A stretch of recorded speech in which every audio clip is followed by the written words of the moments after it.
Hi there, I'm Nancy Nash with Starfish Strength, and today I want to give you a great workout you can do with just a stability ball.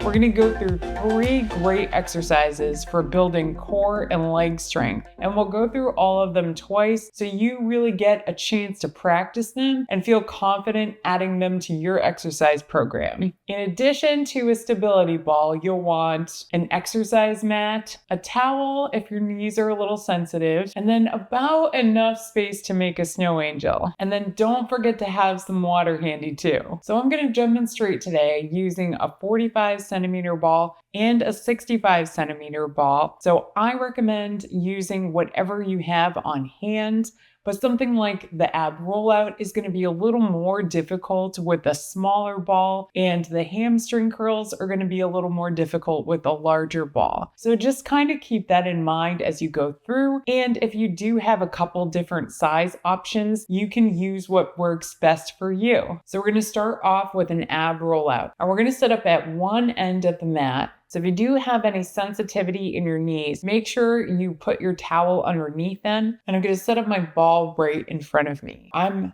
actually going to bring my hands together. I think of this kind of like my shark fin. I'm going to bring my elbows a little bit narrower than my shoulders. And the motion we're going to do is rolling out, extending the arms, and rolling back in. However, I'm not just going to use my shoulders for this. I'm going to use my entire core and even my legs. So let me show you what I mean. I want to start slightly hinged forward, but I want to make sure I've got no sag in my back. So make sure you draw your belly in, you squeeze your glutes, and then as you bring your hands out on the ball, you let yourself start doing that controlled fall forward. And that's essentially what this is a controlled fall forward. And then I'm going to use my abs and my hips to pull myself back. Now, if you've not done this before, let yourself try a couple just right here, just kind of experimenting. You're going to notice that your body wants to go side to side. So I want to make sure that the hands are far enough out in front of me in my start position that by the time I wind up in this plank on my ball, my elbows and my entire forearms are on the ball. And then I'm really going to use my hips, use my abs, and think about pulling the elbows towards my hips to come back. So let yourself try that again. Draw the belly in, squeeze the glutes, roll slowly out, hold yourself there, and then use the elbows and the hips to pull yourself back. My analogy for this that I like is really thinking about how an inchworm kind of curls up. So I'm going to think about pulling the elbows and the hips towards one another to come back. So rolling out, keeping that contraction in the abs, keeping the belly pulled in. And then when I find that end range of motion, doing that inchworm back, really thinking about pulling the shoulders down and pulling the elbows towards my hips. Now you can let the feet come off the floor for this, or you can keep them cemented onto the floor. I think it's a little bit easier to get your hips lower when you raise the feet. But some people really like to keep their feet on the floor. If this feels impossible, I'm going to suggest that you set up really close to a door or a wall so that you can push your feet into that door or wall. And that's going to give you a little more leverage so that you can control where this ball is going. And you might find that you can get the hips a little bit lower. You can completely roll out in kind of that floating plank position. Let yourself try a couple that way if this is feeling really, really difficult. Nice work. This is a toughie. These are all tough exercises, but this was a tough one to start with. I'm going to do these next 2 exercises on my back. So go ahead, come all the way down, and then you want to make sure that you have room to stretch yourself out completely with your hands overhead and your toes in front. So I'm going to position the ball underneath my heels. I'm going to start with slightly bent knees, and I've got my heels positioned approximately in the center of the ball. So once I've got my ball in place, I want to think about keeping the feet straight and squeezing the legs together. And then I'm going to draw the belly in, squeeze the glutes, the tush muscles, and I'm going to take the hands and press them into the floor. So I've got the palms face down. You can also press your shoulders down here because this is a little bit like a shoulder stand, so that's going to help too. Abs in, glutes squeezed. I'm going to first push into the ball. So lift the hips, kick the heels towards my hips, straighten the legs, and then lower the hips all the way down. So you probably noticed immediately that the ball wanted to go left to right. So we're trying to control that lateral motion as well as go forward and back. So go ahead and let yourself try that again. Draw the belly in, squeeze the glutes, push into the heels, lift the hips, kick the heels towards the hips, straighten and lower down. So lift, kick, straighten, and lower. It sounds a lot easier than it is.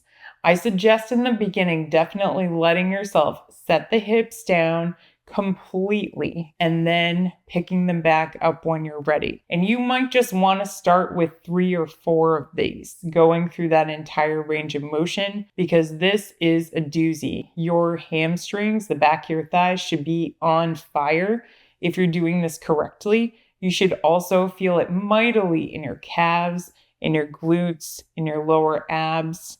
So if you're not feeling it in those places, give yourself a couple reps where you've got the hips completely on the floor. And just think about engaging those muscles, abs in, glutes tight, kick the heels towards the hips, straighten the legs, and then engage those muscles, kick towards you, and straighten the legs. So that's just a little bit of practice engaging those muscles. Then I could progress to doing just a little bit of a lift.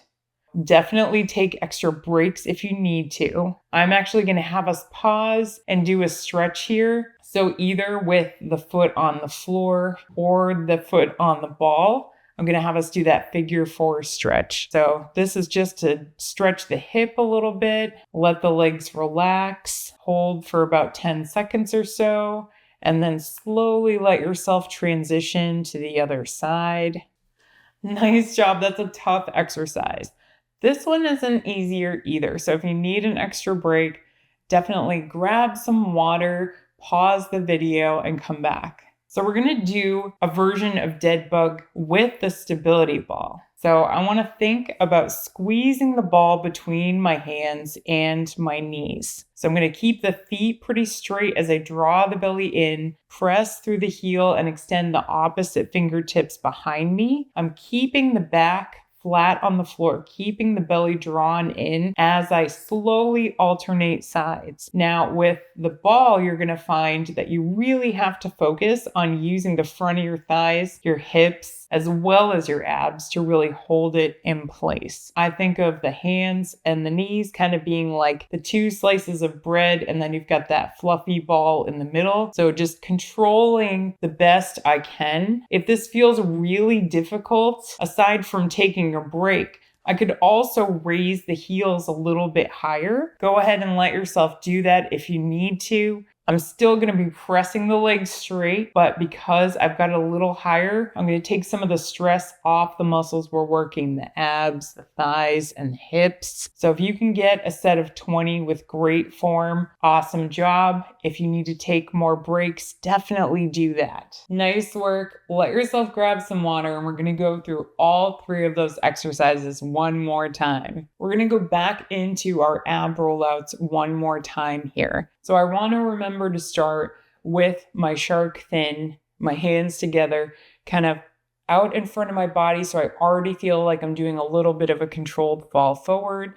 I've got the belly pulled in. I've got the glutes squeezed. I'm going to shift the hips forward together at the same time. And then as soon as I feel that contraction leave the lower belly and my back kind of want to start to arch, I'm going to pull back. You might notice that this is actually easier on one side of your core than the other. Always program yourself for the weaker side or the tighter side. So if you find that one hip wants to sag, stop yourself just before that happens and pull back. So remembering to pull the elbows towards the hips, really do that little inchworm action. I'm pulling my shoulders down. I'm really sucking my belly in. I'm using the middle of my back, but I'm also going to feel this in the shoulders, in the arms, in my legs. So you should feel like your whole body is activated helping out with this. So again, if you have two different stability balls, you could experiment. I do think it's a little bit easier with a bigger ball. However, if this felt pretty good to you and you have an ab roller, you could try a couple that way too.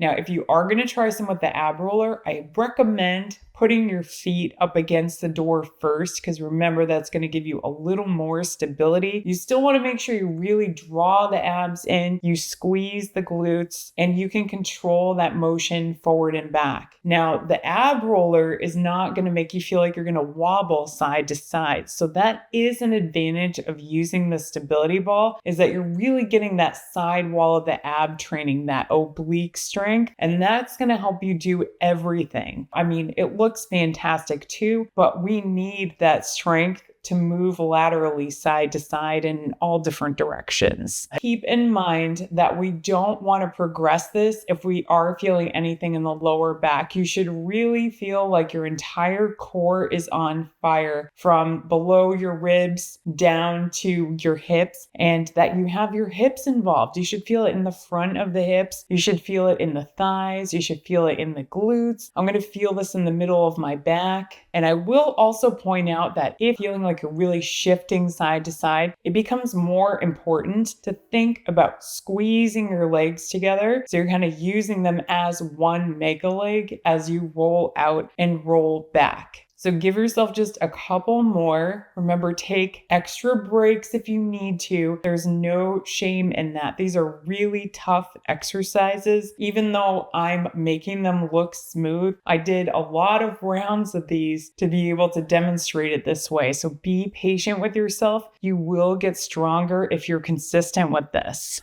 All right, nice work. Let's move on. Setting up the second time for my hamstring curls. Again, I want to place my heels approximately in the center of the ball. I want to straighten the feet, draw the belly in, squeeze the glutes, take the hands, press palms face down into the floor, pull my shoulders back, evenly lift the hips, kick the heels towards the hips, straighten the legs, and then lower all the way down. So lift, kick, straighten, and lower. Squeeze the legs together. So thinking about using them like one mega leg again. If it makes it more fun, sometimes I think about these like mermaid fishtail kicks. If I want to make this more difficult, I'm going to lift the hips higher, and I'm going to make that straightening the leg phase of the exercise, the eccentric phase, a little bit slower. And then I'm going to make that kick towards me a little bit faster. So the other thing to think about as you're lifting the hips up is to think about slightly sending them forward towards the knees. Then you're going to start feeling the quadriceps light up, because they are working in this, even though this is the hamstring curl. So you should feel like you're kind of stretching the front of your thighs and the front of your hips while you're really working the hamstrings, the calves, and the glutes. Try a couple more. If you need to take a break and then try a couple more, that is a-okay. No judgment. These are tough, and I really want you to feel great after this. All right, nice job. Go ahead and let yourself just shake out the ankles for a moment,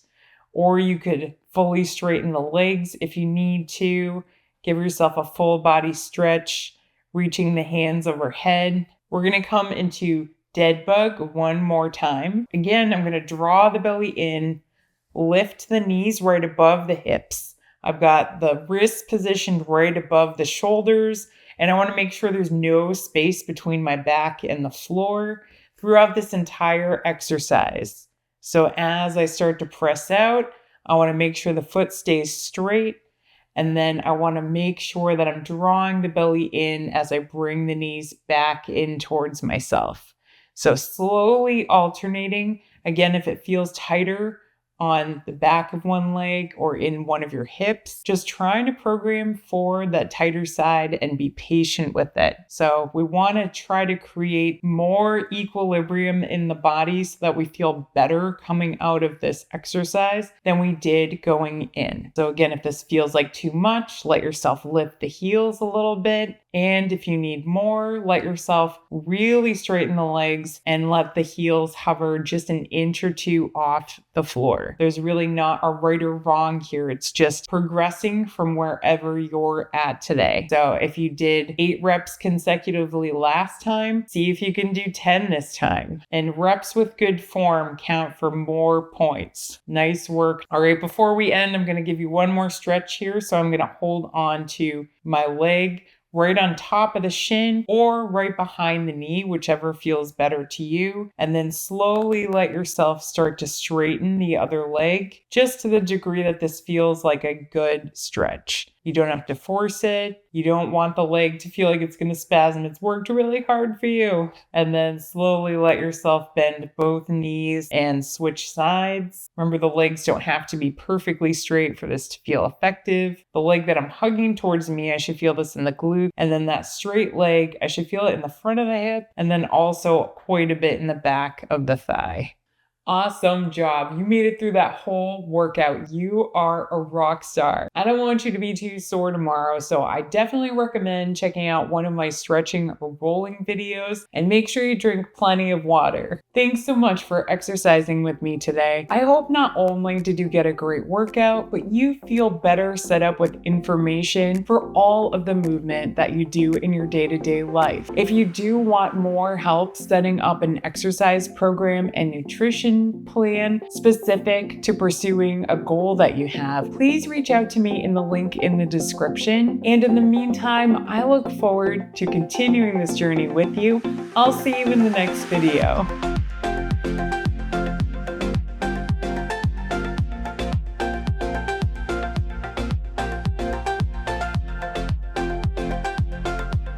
Good helper. Such a good helper. Thank you. Want to help me show the snow angel's face? Want to help me show the face? Come on. I'll show you. You have to lay down. Lay all the way down. Lay all the way down. I think